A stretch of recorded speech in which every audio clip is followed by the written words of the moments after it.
Hola, ¿cómo están? Nuevamente con ustedes para iniciar nuestro ciclo de entrevistas y en este caso tenemos una emisión muy especial y agradezco a Julieta Gómez Ellis, socióloga, docente, feminista, que trabaja en UNFLO, la Secretaría Académica Regional, por acompañarnos. Y bueno, la presentación ahora de nuestra invitada, me voy a demorar un poquito. Es una de las máximas representantes de la sociología y las humanidades en Argentina y Latinoamérica, docente, escritora, historiadora. Comenzó estudiando abogacía, pero no siguió y derivó en sociología, pero de alguna manera es una abogada defensora de todos, de todas las comunidades, de las minorías, de los colectivos. Y estamos muy agradecidos que esté con nosotros. Entre sus varias obras tenemos Historia y Género, La escena iluminada, La ciencia para los trabajadores, Los feminismos en América Latina, que es un trabajo arduo de investigación con un lenguaje muy ameno, muy llano, que tiene referato esta publicación, es hermosa, léanla, muy interesante. Acá tenemos un compilado de sus últimos 30 trabajos, Devenir feminista, y también les quiero presentar un libro que no es de nuestra invitada, que es de Débora D'Antonio y Karin Gramático, que si quieren conocer a una Dora íntima, pueden conocer estas entrevistas que son hermosísimas y que más adelante en la entrevista vamos a hablar de ello. Muchas gracias por estar, Dora Barrancos. Bueno, gracias, Emanuel. Ya me pongo un poco roja. Me suben los rubores, sobre todo por la mención a ese último texto, que como yo digo, me obligaron a una hipérbole narcisística. Entonces, es hermoso. Gracias a unas imágenes bellísimas tiene. Ah, sí, claro, porque cuando éramos jóvenes no lucíamos tan mal, ¿no? Bueno, esa es una foto del exilio, con una camarita que se imaginan ustedes, debe ser la antigua Kodak, ¿no? Porque no, eso se imaginan que ocurrió hace más de 40 años. Pero bueno, era un momento, ese momento era muy, muy lindo, ese momento lindo en el que estábamos todas juntas. Yo tuve que salir en condiciones muy dolorosas de Argentina, y así que esas flores y tal están también significando, era un momento florido. Bueno, Brasil fue una madre protectora, una gran nación madre protectora.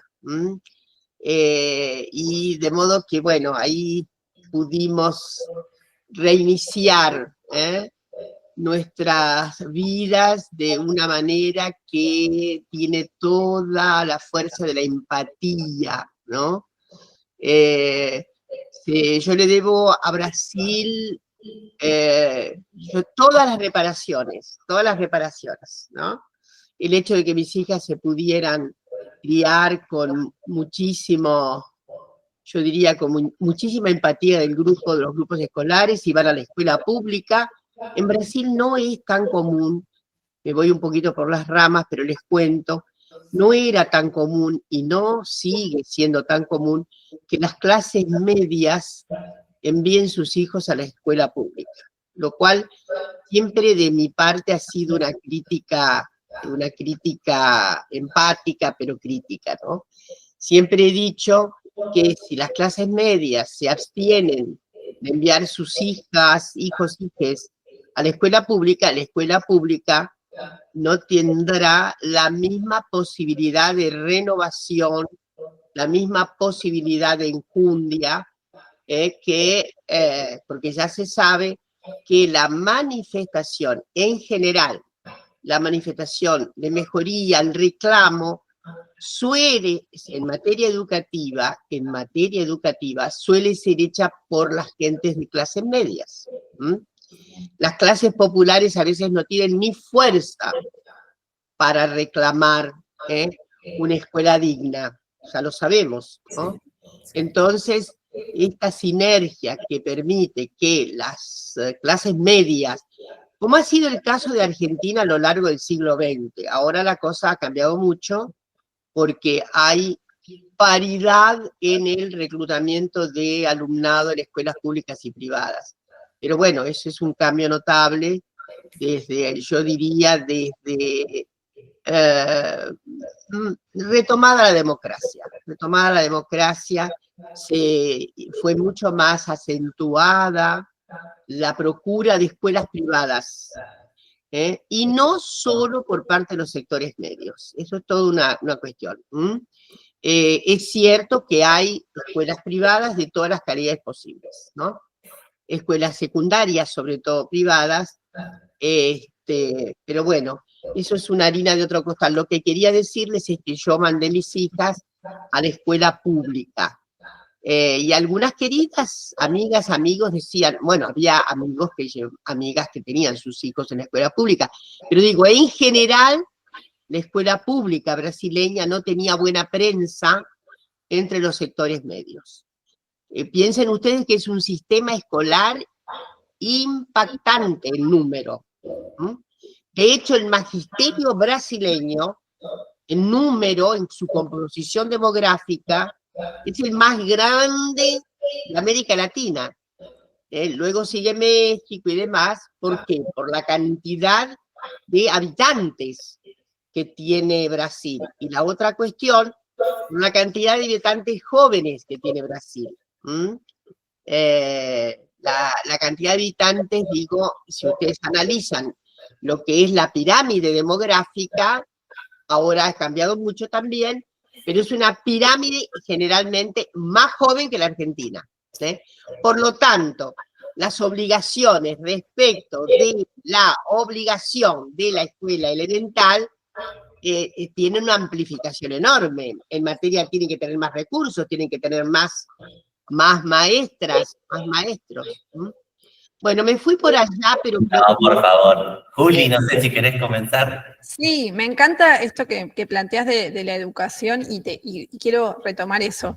Pensaba, hoy la matriculación de mujeres en el sistema universitario argentino por lo menos es enorme. Hay más graduadas mujeres que varones, ¿no? La participación de las mujeres en la universidad y su desempeño en términos comparativos incluso pareciera ser mejor, que las mujeres llegamos, somos un poquito más que los varones y nos va mejor, nos graduamos en mayor proporción que ellos, pero eso no siempre fue así. Sabemos que de hecho las primeras mujeres, cuenta la leyenda, iban de varones, la situación era muy hostil.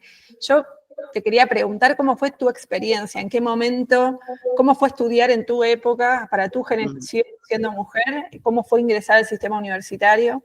¿Qué nos puedes contar? A ver, Julieta, qué linda pregunta.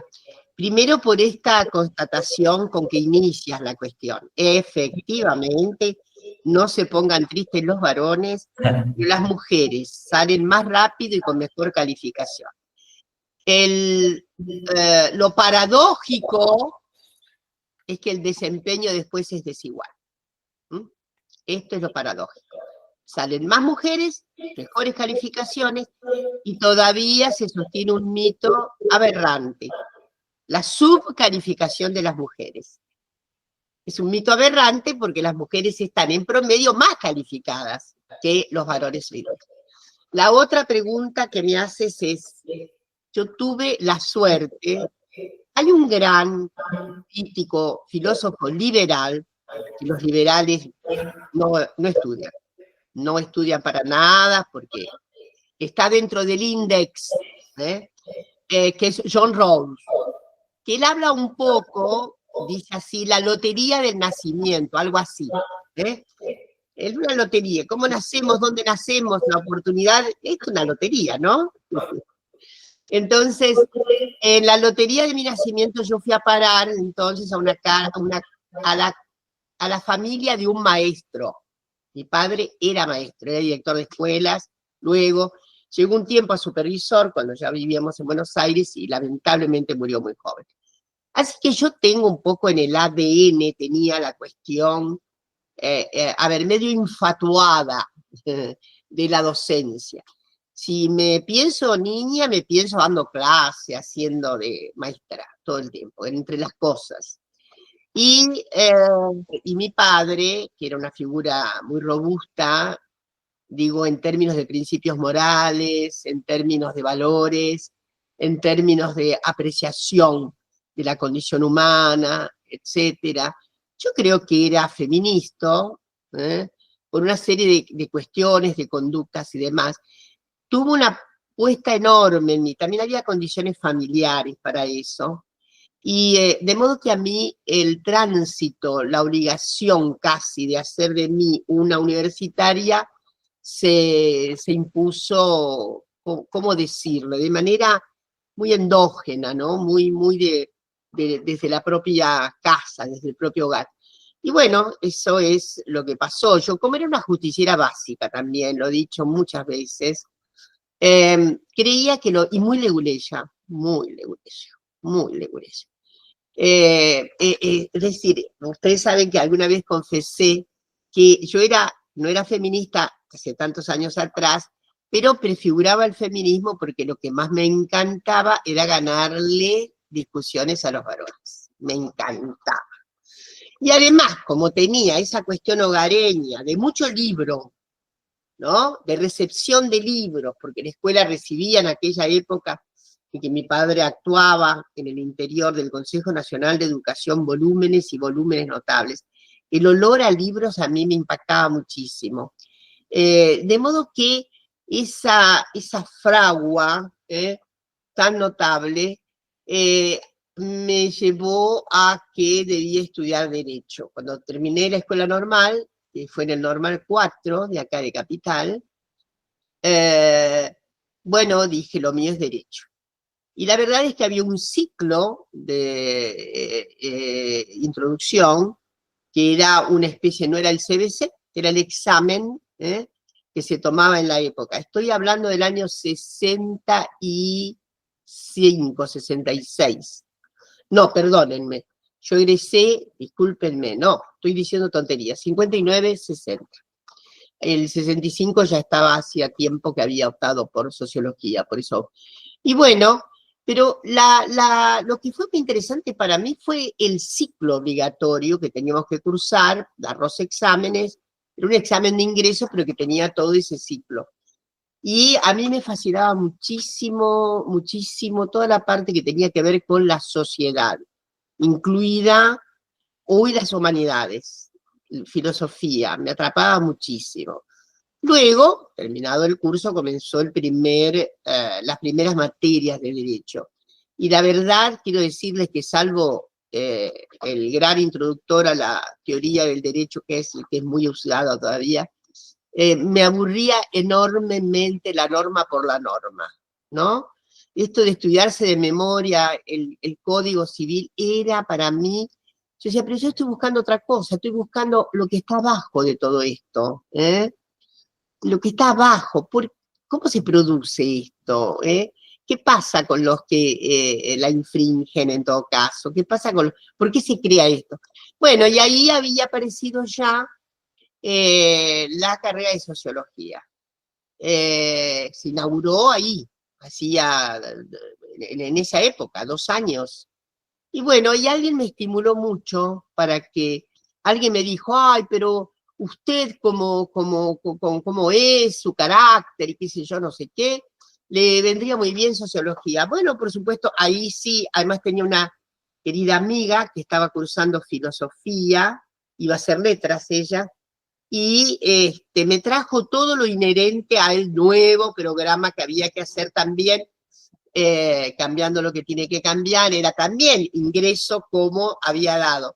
Algunas materias no las tuve que volver a repetir, no, pero pocas, era un ciclo corto, de todos modos, no era de todo el año, eso creo que sí, pero fue también fantástico para mí, porque hay cuestiones que yo las aprendí en ese ciclo y que nunca más me abandonaron. Por ejemplo, en esa introducción a la filosofía que había en la carrera en las carreras de filosofía y letras, ¿no? Era impactante. Teníamos, sobre todo, fenomenología. Yo lo que sé de fenomenología, bueno, después he sido un poquito aplicada y he leído más, pero lo básico, la reducción eidética, todo eso es de esas lecciones. Fíjense lo que es, ¿no? El impacto que tuvo sobre mi vocación, ¿no? Lo mismo, y siempre reservo una manera en que solía despedirse nuestro profesor de introducción a la filosofía, ¿no?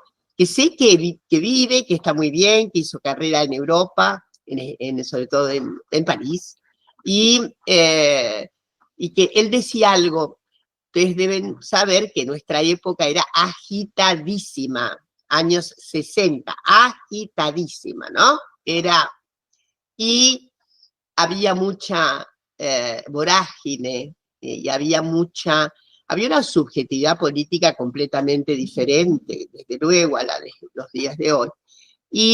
Pero él tenía una frase preciosa que decía, porque adivinaba que toda esa masa de alumnos estábamos buscando la justicia básica, ¿no? De algún modo, ¿no? Entonces, él solía decirnos, solía despedirse con esta frase que siempre me ha quedado y a menudo la repito. No se les olvide, finalmente hay una justicia inmanente. Finalmente hay una justicia inmanente. Es decir, finalmente se va a hacer justicia, ¿no? Y bueno, heme ahí en la carrera de sociología, en donde en aquel momento había una formulación sociológica que tenía muchísimo que ver como admisibilidad de la sociología funcionalista norteamericana, en gran medida muchos autores, pero había que leerlos. Y a mí me parece importante leer inclusive a los autores que luego vamos a denostar, porque si no, yo me acuerdo que unas camadas posteriores discutían Parsons, por decir Merton, por decir sociólogos así típicos de la orientación estructural funcionalista, pero no los leían, y yo decía, eso es una barbaridad, eso es un escándalo, ¿cómo van a discutir si no leen? Bueno, me parecía tremendo, me sigue pareciendo tremendo que la gente... Es como hacer trampa, digamos, ¿no? Claro, me parece tremendo que la gente discuta lo que no sabe, no quiere ahondar, ¿no? Todavía me parece tremendo, y sobre todo me parece tremendo si la gente esa tiene poder, y dice cosas desprovistas de sentido erudito. Así que he sido claro en lo que acabo de decir. Contanos si podés ahora un poco el recorrido de este trabajo de los feminismos en América Latina. Es hermoso, si nos podés contar un poquito. Bueno, ese fue el trabajo más duro en el que me he empeñado, ya siendo muy grandota como soy. Fue hace unos años atrás la colección Historias Mínimas del Colegio de México. Explico para quienes no saben, el Colegio de México es una enorme institución académica de América Latina, construida allá lejos, por la inmigración que venía de España, de la República Española huyendo hacia México. Entonces, un plantel importante de intelectuales que llega a México da las bases del Colegio de México. El colegio se tornó una institución prominente donde solo se dan posgrados, no se da grado en el colegio. Además, tiene un predio, un establecimiento maravilloso y una biblioteca que es extraordinaria. Y tiene muchas actividades, entre ellas tiene una casa editora formidable. En esa casa editora hay muchas colecciones muy buenas, y esta, la de las historias mínimas, es una colección muy bella. Se llaman historias mínimas, pero para hacer una historia mínima hay que saber lo máximo, porque si no, no podemos hacerla, no podemos construir nada que tenga el significado de vamos a lo que efectivamente debe ser sabido, conocido, y algunas veces con algunos detalles de eso que ha sido importante. Por supuesto, fue un trabajo enorme, yo acepté de buen grado, yo tenía mucha recopilación de historias de las mujeres en América Latina, algunas historias más específicas, muy pocas sobre historias del feminismo en los países. Pero fue una tarea muy impactante, muy difícil hacerme con fuentes, hacerme con documentos. Algunos países felizmente tienen una buena organización, sobre todo de publicaciones periódicas, muy buena, muy buena. Nosotros todavía no tenemos eso, pero yo voy a decir, por ejemplo, el esfuerzo que se ha hecho en Chile por reunir en una base que está a disposición y que se ingresa desde luego a través de Internet, las publicaciones periódicas y documentos de buena parte del desarrollo, enorme desarrollo feminista que tuvo Chile. Lo mismo pasa con Uruguay. Uruguay tiene ha hecho una tarea enorme en materia de digitalización de fuentes, sobre todo periódicas, de todas las layas, ¿no? Pero hay mucha publicación que viene del feminismo uruguayo, así que ahí por ahí tenía socorros importantes. Por supuesto, ayudó muchísimo las características de amplitud y de rigor del estado del arte sobre la historia del feminismo en cada país. Claro. Claro. Pero hay lugares, y no quiero de ninguna manera ser injusta, lugares de nuestra América, en donde por tantas razones, guerras permanentes, situaciones, golpes de Estado permanentes, el estar fuera del Estado de Derecho, ¿no? Imaginen ustedes lo que significa, las averías que significan sobre los archivos, en términos de movimientos sociales, de movimientos feministas. Así que ahí la cosa era más difícil. Pero bueno, me llevó como 3 años, la constitución de lo que podrían ser todos los datos centrales para emprenderla. Y lo que me propuse fue una recorrida de país por país Quien quiere saber de Guatemala, en los trazos más gruesos, porque es evidente que no podíamos acompañar en detalle un movimiento, sino hasta allí nomás. Lo mismo pasa con todos los países del Caribe, ¿no? En donde había mayores dificultades, pero también debo decir, es notable el esfuerzo que han hecho muchas feministas por, sobre todo, hacer la historia de mujeres, de algunas mujeres, ¿no? Y eso ayudó. Así que, y bueno, y trabajé 3 veranos, además de los 3 años de andar juntando, andar haciendo el archivo propio, gracias a, sobre todo, ya digo, al estado del arte, a las contribuciones digitalizadas que existen, etcétera, y me llevó 3 veranos. 3 veranos estuve escribiendo en más del 90%. Después nos pusimos de acuerdo. Perdón que te interrumpa, Dora, que te queremos hacer una sorpresa. Vos en el año 2017 estuviste haciéndole un homenaje a una amiga en México. Sí. Bueno, y esa amiga me parece que te viene a saludar. Ah, no me digas, a ver. Sí, te viene a saludar, a ver si... Uy, se cortó el llamado, pero bueno, estaba entrando. A ver. Ahí está. ¡Ay, Marta! Filósofa, socióloga, investigadora, desde Alemania, Berlín. El homenaje fue en Berlín. Gracias, Marta. ¡Qué bueno verte allí! Qué gusto me da verte a ti también. Hacemos lo posible.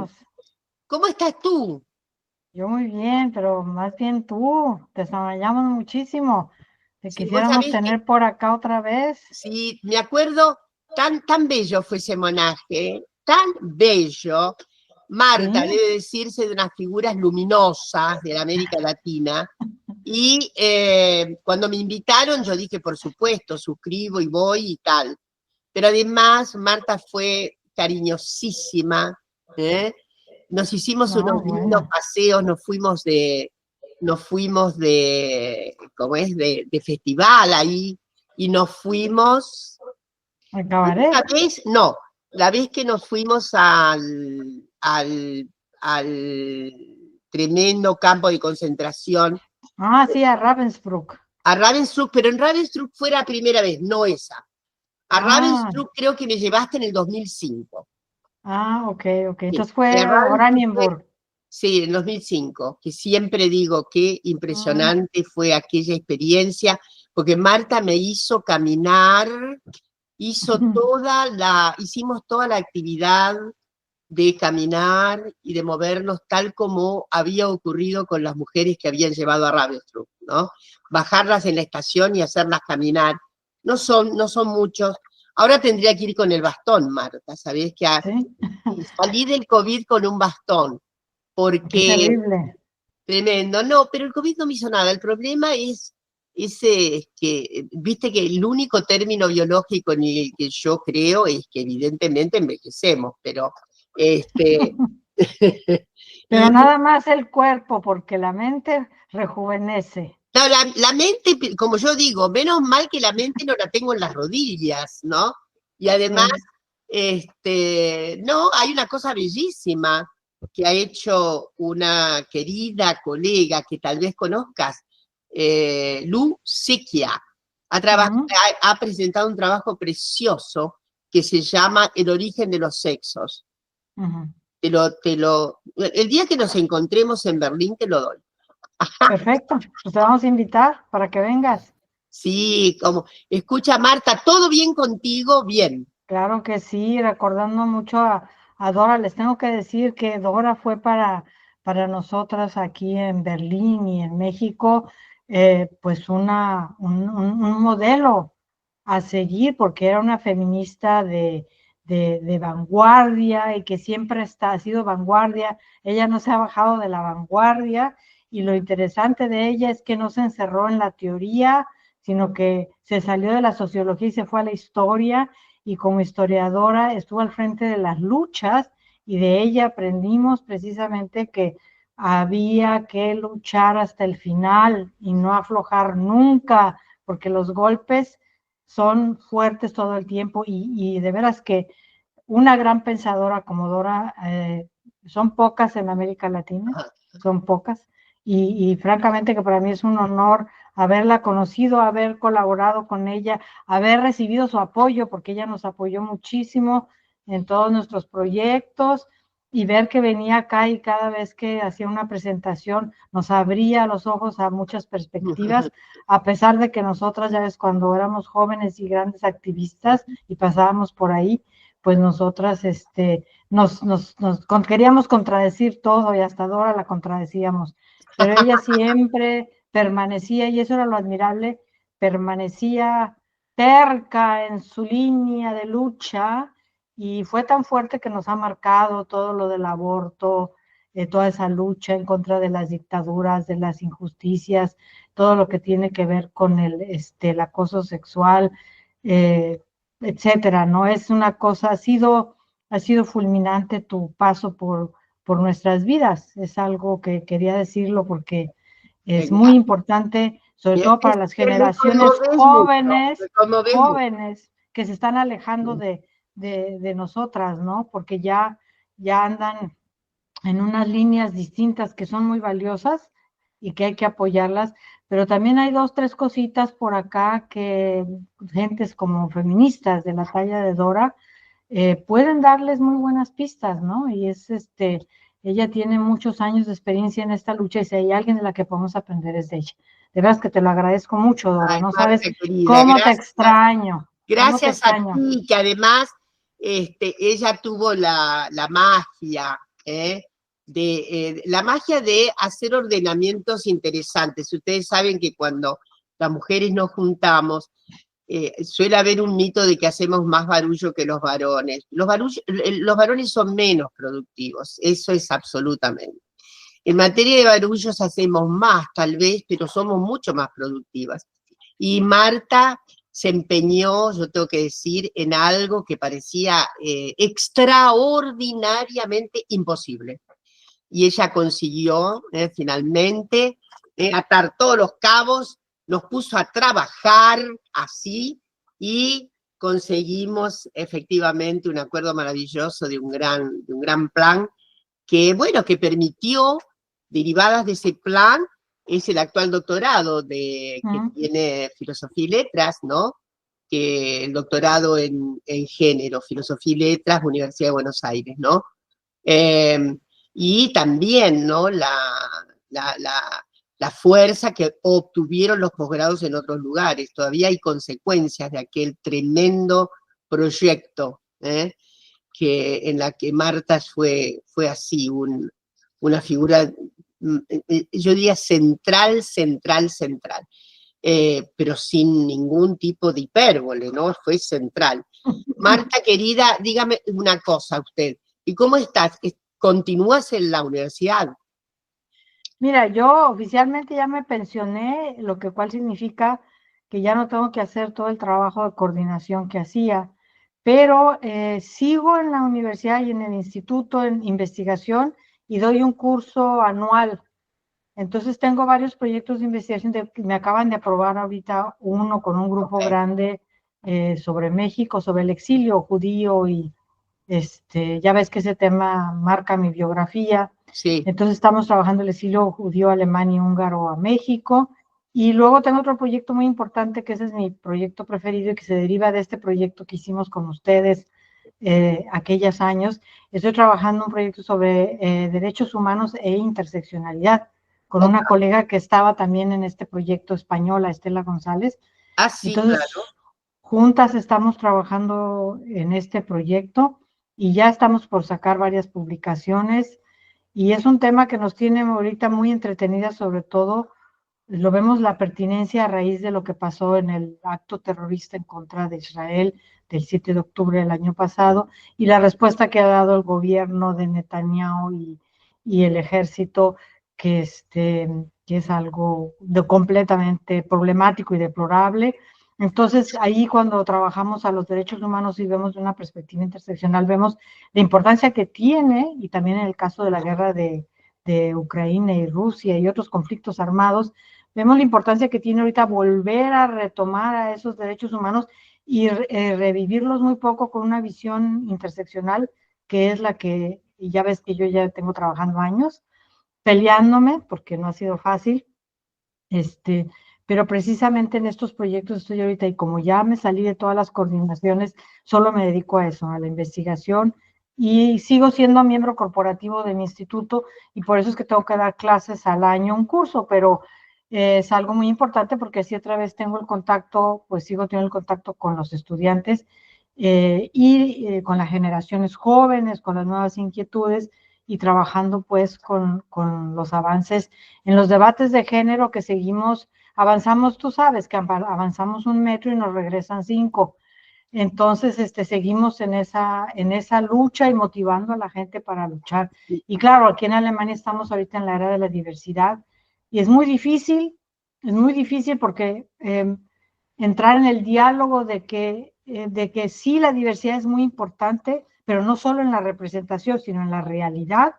Aquí están peleando por la representación y yo les digo, no, necesitamos yo prefiero, a mí no me importa si en la representación aparezco o no, lo que me importa es que no me discriminen, que no me maten, que no me violen, que no me roben, que me respeten. Claro. Eso me interesa más que la representación, pero aquí el tema de la representación es muy fuerte, entonces estamos en esa lucha y con los derechos humanos se presta para que entiendan que hay otros caminos y otras estrategias para luchar, para llegar más lejos y no solamente quedarse colgados en el tema de las identidades políticas, claro, que eso es algo que nos limita mucho, ¿no? Claro. Y también rescatar lo que yo siempre digo polémicamente, que el 99% de las mujeres a que se les viola sus derechos humanos, digo que son asesinadas, son mujeres heterosexuales. Claro.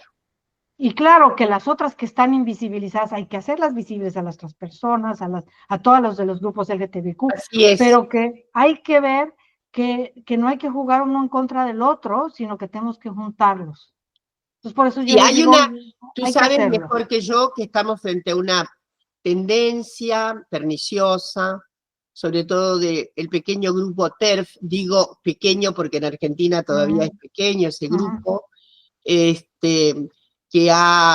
digamos que provoca muchísima inquietud, porque a veces vemos figuras de mucho nombre, ¿no?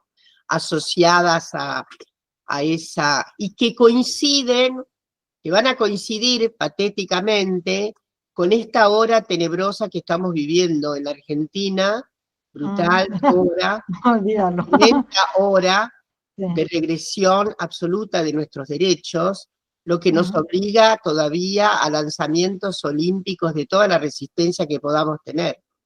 Así que, y que lamentablemente constituye una de las escenas de lo que está en riesgo, y es el crecimiento de las extremas derechas, como está ocurriendo también en Alemania, ¿no? Sí. En donde, bueno, ahí esas últimas elecciones de Tunisia nos han puesto un poco inquietos, pero, en fin, cómo ha cambiado también la subjetividad política, ¿no? Y Claro, claro. enormemente, y hay que tratar de comprender espinocianamente, ¿no? Como decía, primero vamos a comprender de qué se trata.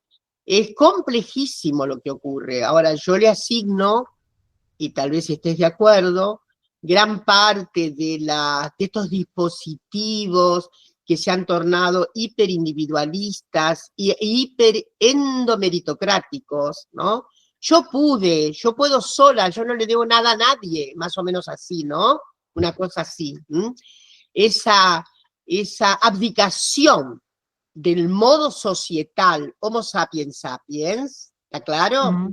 A mí me parece que es lo que vamos a tener que hacer un gran esfuerzo.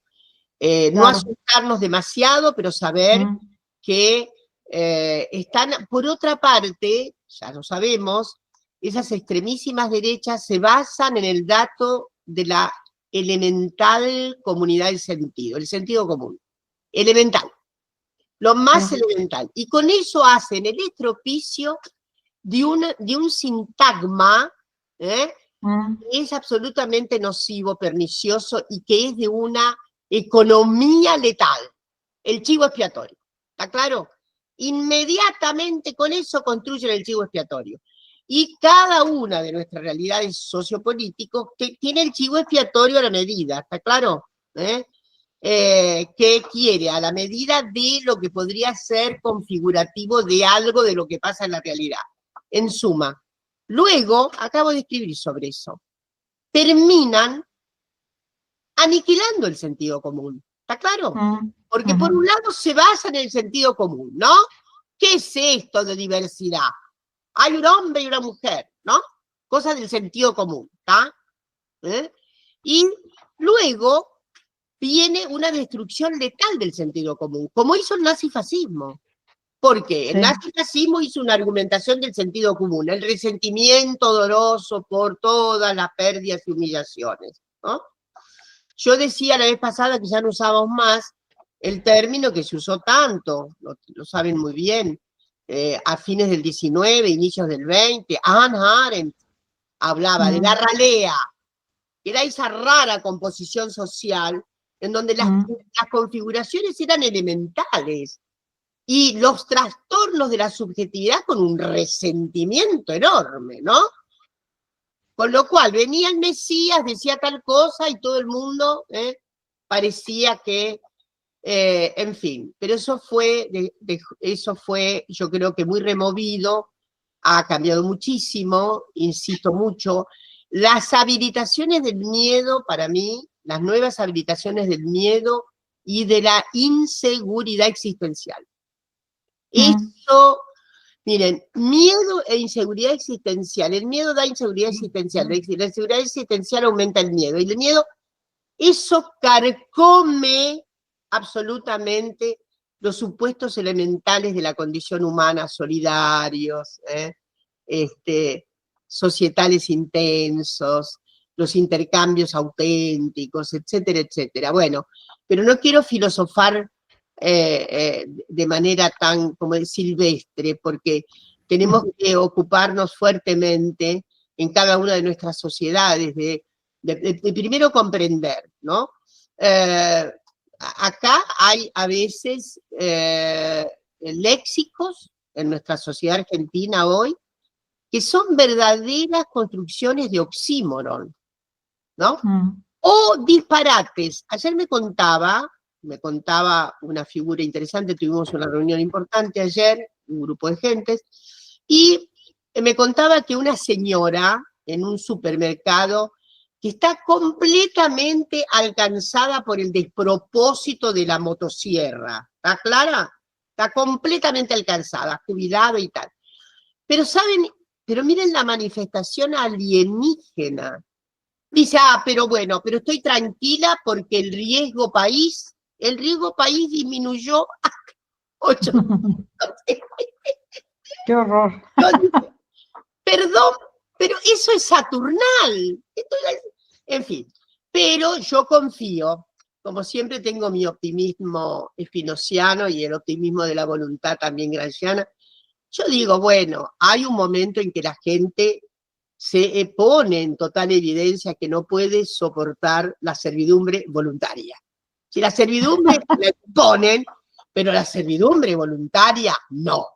Y yo creo que hay que hacer esa saga, hay que reencontrarse. Ayer estuve con el gran gremio Cetera y dije, bueno, tenemos que volver a plantearnos una educación erótica, en el sentido empática, en el sentido de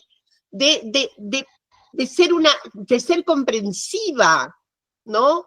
De no ser denostativa, porque finalmente no lo hacemos, porque somos políticamente muy correctas, pero hay cuestiones en las que, en fin, todavía no entendemos muy bien a las otredades. Bueno, hay que volver a eso, hay que repensar. La docencia tiene la obligación de repensar su estrategia, como decía un gran pedagogo francés, ¿no? Que la sala de aula debía ser, ¿sabes lo que decía, no? La sala de aula tiene que ser como un lupanar. Miren lo que decía. ¿Qué quiere decir? Que tiene que haber mucho incendio amoroso, tiene que haber mucho desborde de cosas. Tenemos que ser muy creativas. Ya no bastan los viejos instrumentos, ¿no? Sobre todo porque, bueno, las novedades de las redes y todo esto, etcétera, etcétera. Pero volver a la copresencia, ¿no? Aunque sea a través de la red, a la copresencia intensa, ¿no? En esto me he puesto re clásica, la copresencia intensa. Qué bueno. A celebrar. Estoy en eso, como digo, me he puesto re clásica. Creo mucho más en un abrazo intenso que en una hora de TikTok. Pero bueno, esto no quiere decir que no vaya a usar el TikTok, que me es ajeno, pero bueno, usemos el TikTok. Pero se nos ha puesto muy duro la cotidianidad, muy dura la cotidianidad, muy dura, no solamente por la experiencia, la renovación de la experiencia argentina, desquiciada en términos económicos, todo es desquiciado y lo vamos a pagar como se pagó en el 2001, de manera carísima, ¿no? Porque siempre se vuelve como la vieja canción de la ranchera de tu patria, querida Marta. Siempre se vuelve a los mismos errores. Siempre se vuelve a los mismos errores. Yo me voy a despedir, Sora, porque tengo que ir a trabajar. Y te agradecemos muchísimo, Marta. Pero aquí tienes unos muchachos que te van a seguir explotando tu sabiduría. No. Entonces, que tengan la oportunidad de preguntar y que no yo empiece aquí a monopolizar el diálogo contigo. Marta, pero, por favor, derramá todo mi amor ahí. Una cosa sensacional, les agradezco mucho que me hayan invitado a saludarte. A vos, Marta, que enseguida que te escribí, predispuesta a venir hoy a saludar a Dora. Es una generosidad. Gracias. Y a Dora, la entonces vamos a seguir en contacto, sobre todo lo último que escribiste nos interesa mucho aquí en Alemania, ¿eh? Bueno, sí. ¿Ok? Bueno, Gracias, bye, Marta. bye. Hasta luego. Un abrazo. Gracias. Gracias. Bueno. Gracias, ay, pero qué emocionante. Esto sí que no estaba previsto, ni de lejos, ni de cerca. Yo la Una quiero sorpresita. muchísimo a Marta, y además ella ha sido ha sido una batalladora. Hacer un camino académico en Alemania es difícil, es muy difícil. Pero ella ha arremetido con mucha fuerza. Lamentablemente, ella tiene su tesis que es sobre Nietzsche. Voy a hacerle la gran propaganda. Que yo no sé si la publicó en español. Excelente trabajo sobre Nietzsche. Muy buen trabajo. Su hipótesis, mirá lo que me acuerdo, miren ustedes, estoy tratando de buscar harina en la bolsa. Tiene que ver, es una hipótesis muy sustantiva, que Nietzsche no era antisemita, como se supone, por ahí con mucha liviandad, que el antisemitismo corría por cuenta de la hermana de Nietzsche, pero que él no tiene ninguna responsabilidad en eso, y hay un trabajo probatorio muy intenso en Marta. Así que les agradezco tantísimo. Sí, por favor. yo fui... Sí, querías preguntar algo, Dora. Sí, Dora, yo conectando las dos cosas de las que hablamos, cuando pensaba, te quería preguntar esto, cuando hiciste ese cambio, ¿no? Esa opción por sociología, cuando decís, bueno, no, la abogacía no es para mí, ¿te imaginabas todo esto? ¿Te imaginabas que ibas a trabajar, que ibas a hacer ese libro, ese trabajo de recopilación? Nada. ¿No? No, para nada. A ver, quiero decirles que tengo no me da rubor decirlo. No me da rubor decir que siempre he tenido más en cuenta mi deber ser que el ser reconocida. ¿Está claro lo que quiero decir? A ver, siempre ha sido más fuerte qué debo hacer a procurar, qué sé yo, formas de reconocimiento. No ha sido. Ese me parece, lo digo, tiene muchísimo que ver con mi crianza en una casa en donde mi madre era de origen protestante, ¿tá? Y un protestantismo calvinista, en donde hay obligaciones, y después primero hay deberes, y después es así. Así que, y tal vez la energía, el ímpetu, el optimismo, también vienen de ahí. Me parece que vienen de ahí, de esa teluria. Bueno. Todo se nota yo no me imaginaba, había sido militante, tremenda unción, reconocí rápidamente los errores, ahí en el momento, ¿no? Era troppo tardi, digamos, ¿no? Mi generación, en fin, se vinculó rápidamente a una utopía que tenía mucho portento, pero al mismo tiempo tenía caminos que evidentemente eran encrucijadas, no eran caminos.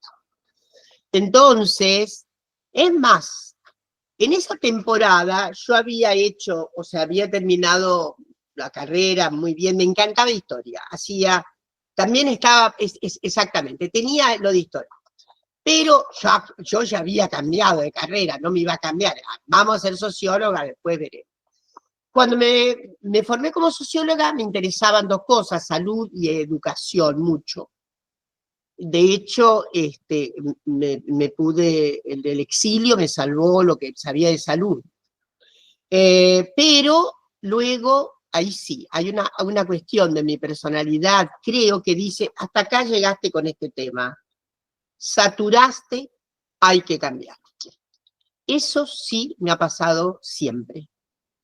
Hay algo que me dice, acá los caminos, llegaste hasta acá, no va a haber mucho más. Y esa posición de mía de querer saber más, de querer entrar más, aventurarme más. Por eso, un cambio radical de mi vida con relación a la adopción después de la historia, que lo hice como posgrado, me doctoré en historia. Mi tesis ya en la maestría de educación que cursé en Minas Gerais tenía que ver con historia de la educación, una página de la historia de la educación que era la del anarquismo, ¿no? Y de hecho seguí una temporada trabajando estos temas. Bueno, pero yo me torné feminista en el exilio y había siempre un llamado que decía, te vas a tener que ocupar de las mujeres. Siempre había un llamado. De modo que cumplí, yo tenía un programa que era el que había llevado a la maestría, que tenía que ver con la cultura y educación de los sectores subalternos, entre los cuales fui incorporando a las mujeres desde ya, y luego ya con armas y bagajes dije, listo, ahora nos vamos a acoplar con toda plenitud. Era finales de los 90.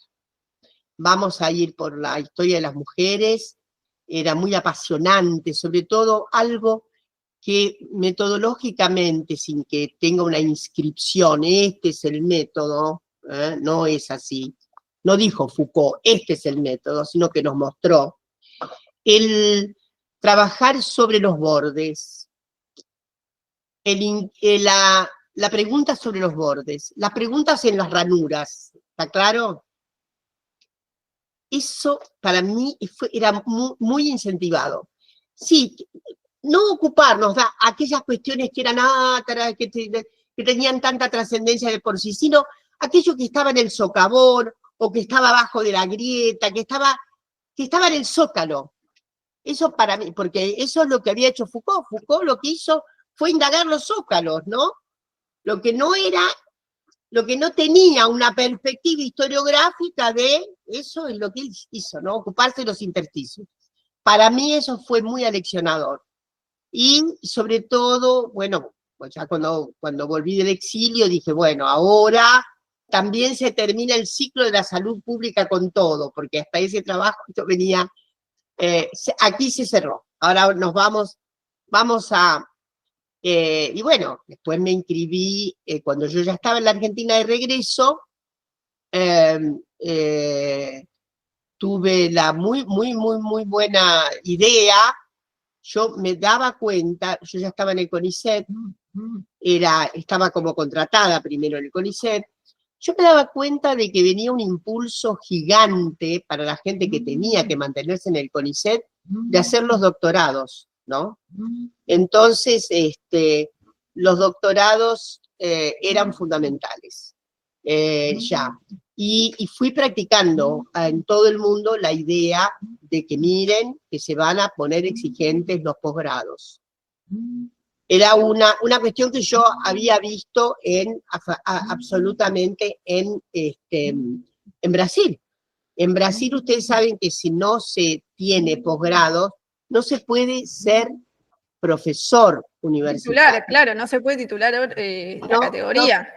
No, por supuesto, porque Brasil ha destacado ingentes recursos para, perdón, me disculpan, voy a responder una cosa urgente que me llegó. Pero en un segundito. Entonces, la verdad es que, sinceramente, me parece que cuando volvimos, la democracia, la carrera de sociología había sido, bueno, puesta en una circunstancia de mucho deterioro, hasta que, bueno, se creó la Facultad de Ciencias Sociales, que por un lado es muy interesante, pero yo sigo siendo muy nostálgica de la vieja Facultad de Filosofía y Letras, porque tenía una integridad de ciencias sociales y humanas todas juntas, ¿no? Pero bueno, la vida es así, de todas maneras, que sea nostálgica no quiere decir que reponga como verdadera esa circunstancia, ¿no? Pero, y nunca me imaginé, además, sí, y yo era un ser tremendamente político, eso sí, terriblemente lanzada siempre sí. Y bueno, de alguna manera, todo el mundo sabe, yo me ingresé a la Juventud Peronista en el año 68, 67, 68, había pasado por el socialismo de vanguardia, me había dado cuenta de que la gran economía era gran economía de recursos, digo, porque cuando militaba la gente decía, bueno, eso es lo que quiere el peronismo, de algún modo, esa situación de la llamada tendencia, fue una gran captación de gente que veníamos de las clases medias, no peronistas, etcétera, etcétera, etcétera, pero sí, la idea de que había que la transformación no podía hacerse desde, aunque fuera tan importante, el aporte académico, letrado y demás, la transformación finalmente deviene de una acción de tipo político en el sentido ya desnudo del término, ¿no? Todo lo que hacemos es político, esto es lo que quiere decir. Pero la integración a una huella importante, significativa de acción en el campo estricto de la política, juzgué que era una determinación. Luego vienen muchos sinsabores, ¿no? Porque efectivamente, porque así me pasó, ¿no? Muchos sinsabores, porque hay exigencias, alguna vez alguien dijo, bueno, eso es muy intelectual lo que estás planteando, más o menos la manera de socavar era eso, es un punto de vista intelectual, ¿está claro? En suma, nunca he pensado demasiado en las derivas personales, esto es lo que quiero decir, nunca. Se nota tu trabajo actualmente intenso en tus actividades, seminarios, reuniones que haces y tu lucha y venir a esta reunión, hoy a las 7 tenés otra, estás activa en la colectiva feminista federal, que nos puedas contar un poquito de eso también. Esto. Si quiero asegurarles algo, tengo la intranquilidad, lo que me intranquiliza de mí es la inacción. Eso es lo que me da malestar. Y de hecho todo el mundo sabe que dada mi edad, etcétera, etcétera, además quiero decir, también lo digo eso lo digo con un poco de rubor, los cargos no me han importado, no tengo avidez, pero sería una insensatez, por ejemplo, ¿no? A esta edad, pero la militancia es otra cosa. La militancia tiene que ver con una idea fundamental, digo, de la condición humana, que es transformar esto que tenemos. Y bueno, la colectiva es una iniciativa transversal, cada una de nosotras, creo que ya lo dije, tiene una inscripción en uno o dos núcleos feministas, ¿no? No nos faltan inscripciones, pero lo que quiero decir es que este movimiento, que es un movimiento, por otra parte, agitado por, no somos 40, por ahí somos, y que no tiene pretensión de agrandarse, porque no es pretensión de movimiento, ¿está claro? No es por ahí. Su objetivo es ser diligente, emergencialmente diligente, para denunciar rápidamente lo que nos ocurre en materia de amenazas y retrocesos reales, empíricamente constatables, en esta era tan dolorosa del retroceso de derechos para las mujeres y las disidencias. Esa es nuestra ocupación. O sea, a veces podemos hacer una declaración en orden a una tangencia, ¿está claro? Como nos ocurrió. Pero, por ejemplo, presupuesto y la falta de presupuesto y sus derivas graves para las mujeres y para las disidencias. Esto es lo que nos ocupa. ¿Qué pasa con la política exterior en este momento? Que es gravísima en materia de una antiposición de acuerdo a las tradiciones históricas de Argentina, una antiposición, ¿no? Porque yo lo he dicho hace poco y lo voy a volver a decir. La convención CEDAW es de 1979. ¿Saben quién la firmó? Los representantes del terrorismo de Estado en la Argentina. No dejaron de firmar la convención, fíjense ustedes. Acá, por supuesto, en el país se despedazaba, se destruía, se desaparecía, etcétera, pero la conducta internacional de Argentina seguía siendo la transhistórica, todo lo que sea, no importa en cuánto lo iban a cumplir, pero adherían a las convenciones. Todas las convenciones de Naciones Unidas tienen la firma de Argentina. No todos los países tienen, son firmantes de convenciones, ustedes lo saben, ¿no? Hay algunos países que no firman convenciones. Muy poquitos. Pero Argentina es firmante de 1979. Por supuesto, en 1985, recuperar la democracia fue una de las más importantes medidas, digamos, auspiciadas no solo por el feminismo, ¿no? Por el sentido común de los derechos humanos. El sentido común de los derechos humanos hizo que firmáramos la convención en 1985, ¿no? Así que, de todos modos, lo que es alguien que está queriendo entrar y que ustedes... claro. La verdad es que este es el síntoma. Una cosa que te quería preguntar, cambiando un poco de tema, ahora que estamos ante las amenazas que, bueno, cerraron la Secretaría de la Mujer, cerraron el INADI, prohibieron el uso del lenguaje inclusivo en las instituciones públicas. Yo veía el lenguaje como constituyente de los sujetos y esa herramienta de rebeldía que era el lenguaje inclusivo. ¿Cómo ves eso? Me pareció desde el feminismo muy importante.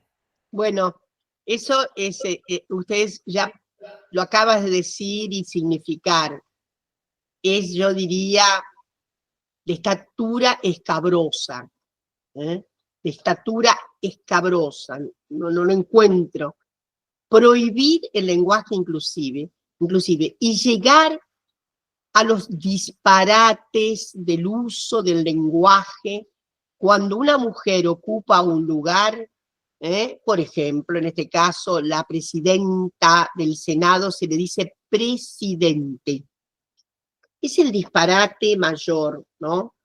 Yo voy a recordar que quien alguna vez fue presidenta del Senado y alguien le decía presidente, ella respondió diciendo, muchas gracias, senadora, ¿no?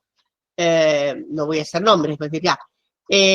Bueno, es escabroso, porque la prohibición es un acto fascista, es un acto autoritario. Lo ha ordenado para el poder legislativo, para el poder ejecutivo, perdón. No lo podía haber ordenado para el poder legislativo que tiene toda la libertad. Ni lo puede ordenar para el poder judicial, que sigue, en el que sigue siendo gravitante, cumpla o no cumpla, lo que origina como mandato la ley Micaela. La ley Micaela dice y ordena a actuar con perspectiva de género. Y no han abatido la ley Micaela, que yo sepa. Entonces, en la provincia de Buenos Aires, hay que saber, el Supremo, la Corte Suprema de la Justicia, Suprema Corte de la Justicia de Buenos Aires, acaba de sacar, para el 8 de marzo, nuevamente una guía, que no la tengo acá a mano, una guía para les magistrades, todas, todos, todes, en orden a los fallos y las resoluciones con perspectiva de género. O sea que ahí, felizmente, no se ha limitado, ni siquiera no se puede limitar, es en torno del Poder Ejecutivo. Y se llegan a construcciones ridículas del propio lenguaje. Del propio lenguaje, falta que le digan señor a una señora. lo único. Por la corrección impoluta que dicen que emana de la Real Academia Española, que por otra parte ya acertó la posibilidad divergente de salirse de lo que se llama sujeto no marcado. Sujeto no marcado tiene la hegemonía de, en nuestras lenguas romances, tiene hegemonía la fórmula género masculino, ¿no? Pero no obliga de ninguna manera a una absurda determinación en ese sentido, ¿no? Y de hecho, la propia Real Academia ha mudado muchísimas de las posibilidades de uso de lengua. En suma, esa arbitrariedad es una tremenda arbitrariedad, tampoco puede ser asumida por las universidades públicas, que son autónomas y que hace tiempo se determinaron en la completa legitimidad del lenguaje inclusivo. Bueno, tendrán que clausurar el sistema democrático por completo para que los otros poderes tengan que avenirse a la brutal discrecionalidad del uso del sujeto no marcado. Y esto del lenguaje, ¿cuánta relación con la pedagogía del reconocimiento y cómo ustedes abrazan a las identidades disidentes en esa lucha, la empatía que tienen para todos juntos? Así que bueno, agradecer y muchísimo.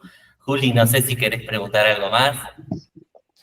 Bueno, yo insisto con la sociología porque como vos sabés, bueno, yo soy socióloga, Emanuel es estudiante de la carrera de sociología, para nosotros vos sos una referente, o sea, es como una de las personas que decimos, pero Dora Barrancos también es socióloga, ¿no? Como que citamos tu nombre, yo digo, bueno, quizás vos te sentís más historiadora, o quizás son diferencias que no son tan importantes. No abdico, no abdico, no he abdicado, jamás. Porque no se puede ser historiadora sin saber sociología. Eso yo te quería preguntar, ¿están tan lejos esas disciplinas? Porque bueno, se organizó así el conocimiento, como decís, bueno, en una época la Facultad de Filosofía y Letras albergaba las dos carreras, después se separaron. Hoy no tenemos contacto con colegas que estudien, digo, por lo menos en los pasillos, ¿no? Viste que Sociales está, por lo menos en UBA, separada, no todas las universidades del país mantienen esta lógica, pero en la UBA sigue así. ¿Están tan separadas? No. De ninguna manera. En realidad voy a decirte, de hecho, igual hay ahora una reforma del plan de sociología en orden a inclusive incorporar más historias. Hay algunas materias vertebrales en la carrera de socio que tienen que ver con historia, ¿no? La historia europea general, la historia latinoamericana, la historia, en fin.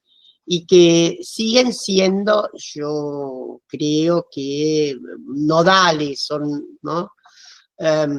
La carrera de sociología a veces tiene una extensión en el orden de los seminarios muy notables, sobre todo por la cantidad me refiero a la sociología de mi querida facultad, en la que fui profesora tantos años, en donde hay muchísimas selectivas, muchas selectivas, y siempre ha sido como un estropicio decir que es una carrera un poco larga. En Brasil se han acortado mucho las carreras. Es cierto, fortalecieron los posgrados que no son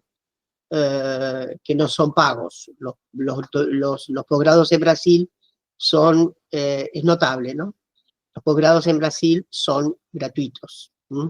Es cierto que la situación, pequeña digresión, es cierto que la situación de ingreso a la universidad es muy limitada. Más restrictiva que la nuestra, mucho más. Muchísimo más, son cupos. Y además un vestibular que es terrible de pasar. Por eso permitió ese enorme ejército de reserva, digámoslo, de estudiantes que estaban frustrados. Se inventaron muchísimas universidades privadas de muy mala calidad. Brasil tiene mucha universidad privada de pésima calidad. Es diferente que en Argentina. En Argentina hay poca universidad privada y una podría decir, lo escribí hace mucho, salvo son de buena calidad. En cambio en Brasil no, son muchas y de muy mala calidad, la mayoría. Para quienes estudiamos sociología podamos aplicar alguna vez la tesis 11 como vos la has aplicado, de intervenir la realidad con tu disciplina. disciplina y estamos Exactamente. orgullosísimos de eso. Muchísimas gracias. Bueno, por yo esto. solamente decirle esto último, que la sociología es una herramienta fundamental para la historia. Y eso lo sabe muy bien Max Weber. Y lo sabía muy bien Durkheim. Así que la patrística y la matrística también saben que es indispensable, es un conocimiento indispensable. Bueno, les mando un abrazo enorme, muy Muchas gracias, Dora. como a mí me gusta dar, de esos bien fuertes. Un abrazo no burocrático. Muchas gracias. Y muchísimas gracias por estos episodios transcurridos, por haberme traído a la querida Marta a la escena, que es así invalorable. Y a las otras para lo que gusten y deseen. Y mucha,